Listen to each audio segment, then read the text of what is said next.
Everyone.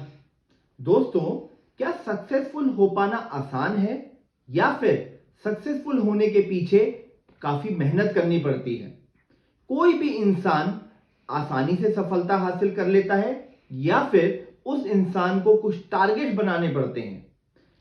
वह इंसान जो हमेशा इसी बात को लेकर परेशान रहता है कि मेरे पास यह रिसोर्स नहीं है, मेरे पास वह रिसोर्स नहीं है, क्या वह सफलता हासिल कर सकता है?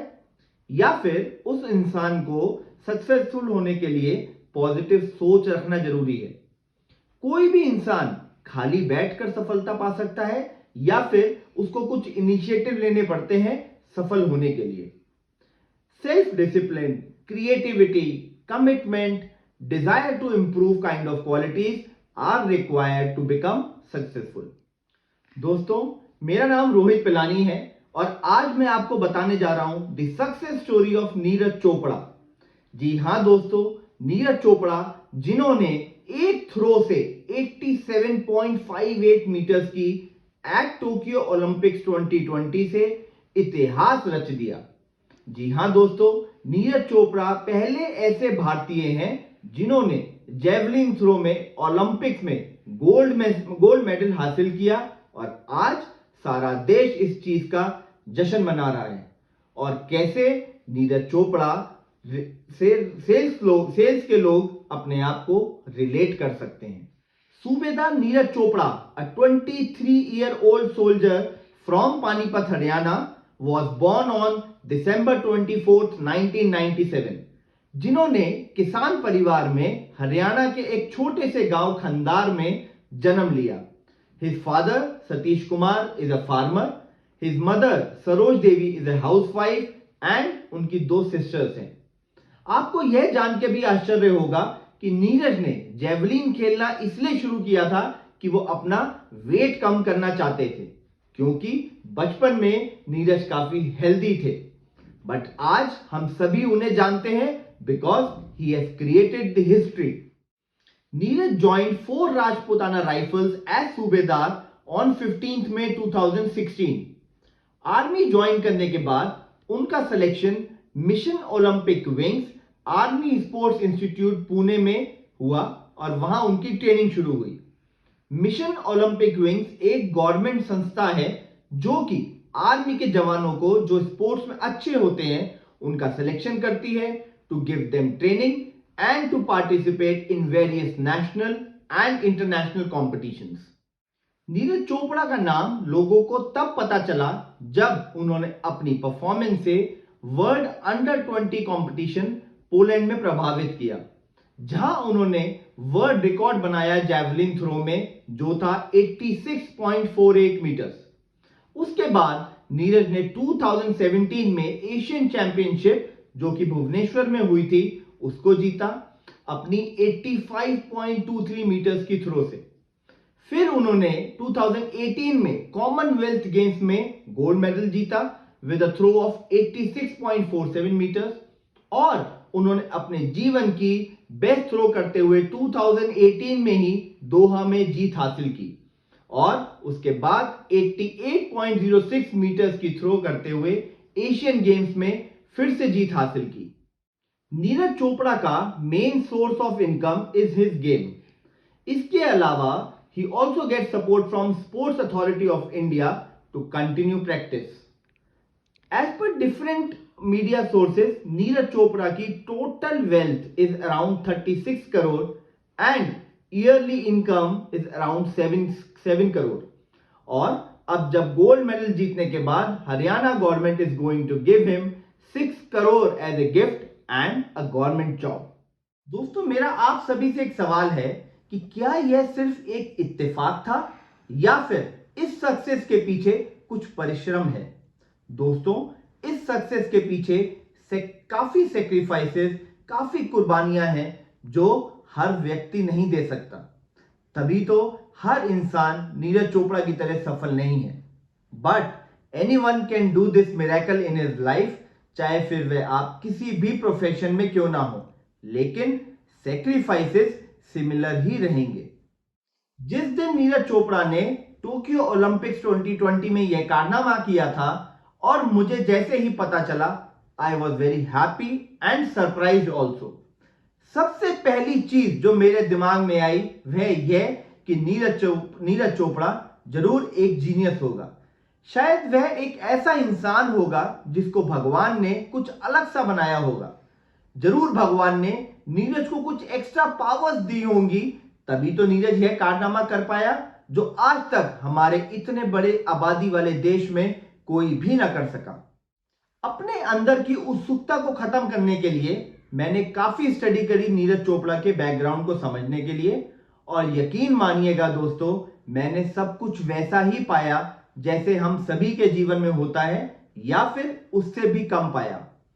फिर मैंने यह समझने की कोशिश करी कि नीरज ऐसा क्या करता है जो कि एक आम आदमी नहीं करता, और वहां भी मैंने यह पाया कि नीरज के अंदर भी वह सभी क्वालिटीज हैं जो हम सभी में होती हैं। तो फिर अलग क्या है?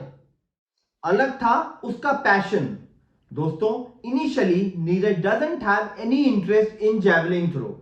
वह अपने एक दोस्त को जैवलिन थ्रो करते हुए देखते हुए इंप्रेस हुआ, बट जब नीरज ने यह खेल खेलना शुरू किया उसका इंटरेस्ट डेवलप हो गया, और फिर नीरज ने इस खेल को अपना पैशन बना लिया।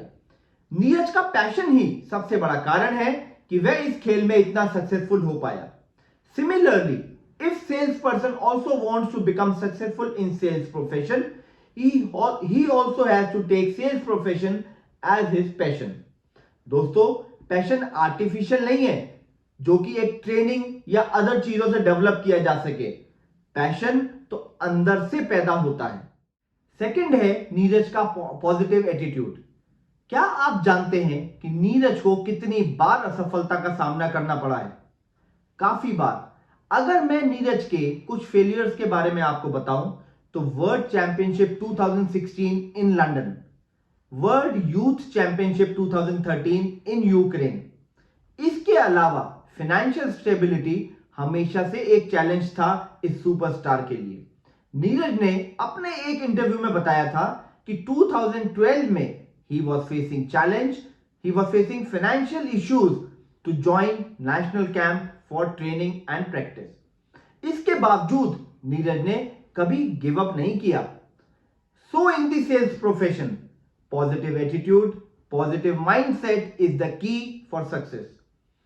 इससे फर्क नहीं पड़ता कि आप कितनी बार फेलियर का सामना कर रहे हैं, लेकिन अगर आपका एटीट्यूड पॉजिटिव है, निराश होने वाला नहीं है, तो आप दोबारा खड़े होंगे, वो भी स्ट्रांगली, और फिर पीछा करेंगे अपने टारगेट का और उसे अचीव भी करेंगे। Third is flexibility. आपको यह जानकर आश्चर्य होगा कि 2019 में नीरज अपने राइट आर्म की एल्बो की सर्जरी के कारण स्पोर्ट्स से 1 साल के लिए बाहर थे। वह एक राइट कोच के ना होने के कारण भी परेशानियां फेस कर रहे थे, जो उनको परफेक्ट ट्रेनिंग दे पाता रिकवर होने के बाद। बट इन सभी चैलेंजेस के बावजूद Neeraj was flexible and hard working to adjust in any situation. Similar is for sales person.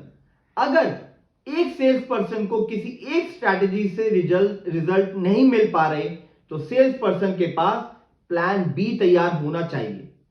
Sales person should also be flexible to adjust his working as per customer convenience. अगर कोई भी sales person customer preference को first priority पर रखेगा, तो sales profession में जरूर successful हो जाएगा। Fourth is persistent. अगर मैं आपको बताऊं कि 2014 में the best throw of Neeraj was 70.19 metres and in 2021 it crossed 88 metres. जो भी लोग इस खेल के बारे में जानते हैं वह यह बताते हैं कि इतना इंप्रूवमेंट इतनी जल्दी पॉसिबल नहीं है, क्योंकि जेवलिन थ्रो करना सिर्फ ताकत का काम नहीं है, इसके लिए टेक्निक का होना भी बेहद जरूरी है, जो कि रेगुलर प्रैक्टिस करने के बाद ही आता है। इसका मतलब Neeraj was persistent in his task and towards his target. Same is for sales person. Sales person को भी परसिस्टेंट होना या कॉन्फिडेंट होना बेहद जरूरी है। If a customer say no during sales process, persistent salesperson has more chance of maturing them and get positive results. Fifth is responsibility. Gold medal जीतने के बाद अब प्राइम मिनिस्टर नरेंद्र मोदी जी ने नीरज को बधाई दी और यह बताया कि ओलंपिक्स में जाने से पहले से ही नीरज की आंखों में एंड शब्दों में confidence and sense of responsibility दिख रही थी। मोदी जी ने यह भी बताया कि उनको पूरा विश्वास था कि नीरज मेडल जरूर जीतेगा और नीरज ने वह सच कर दिखाया। So is for sales person, जो भी लोग सेल्स प्रोफेशन में हैं उनसे यह एक्सपेक्टेशन होती है कि वे मंथ ऑन मंथ अपना टारगेट पूरा करें और ट्रू सेल्स पर्सन वही होता है जो अपने टारगेट को ओन करे और अपने टारगेट को हर मंथ पूरा करे, चाहे कितनी भी परेशानी क्यों ना हो। And the last is over achievement. जैसा कि मैंने आपको बताया कि नीरज एक कंसिस्टेंट परफॉर्मर है। नीरज ने जूनियर वर्ल्ड चैंपियनशिप 2016 में गोल्ड जीता। इसके अलावा 2018 के Commonwealth games and Asian games में भी gold medal. He also finished in top position in 2017 Asian Championship. He is also a 2018 Arjun Award winner. Similarly, salesperson should also be consistent performer. Salesperson को अपने आप को अपने target के प्रति motivate रखना चाहिए and he should always be a go getter. दोस्तों, इतने सारे चैलेंजेस के बावजूद नीरज ने ओलंपिक्स में गोल्ड मेडल जीता, जिसके लिए Indian athletes were waiting from last more than 100 years. क्या आपको ऐसा लगा कि नीरज ने कुछ एक्स्ट्रा ऑर्डिनरी किया इस मुकाम तक पहुंचने के लिए? जी नहीं, सिर्फ एक चीज जो नीरज ने एक्स्ट्रा ऑर्डिनरी करी वह थी कंटिन्यूअस इंप्रूवमेंट। एक लेवल पर पहुंचने के बाद नीरज ने उसे अपना बेंचमार्क बना लिया और आगे बढ़ता ही चला गया। शेयर की गई क्वालिटीज के अलावा भी सेल्स पर्सन में कुछ और क्वालिटीज होनी चाहिए, जैसे हार्ड वर्क, ऑर्गेनाइज्ड, डिसिप्लिन जैसी कुछ क्वालिटीज। सेल्स प्रोफेशन में आना आसान है बट कंटिन्यूअसली परफॉर्म करना काफी मुश्किल है।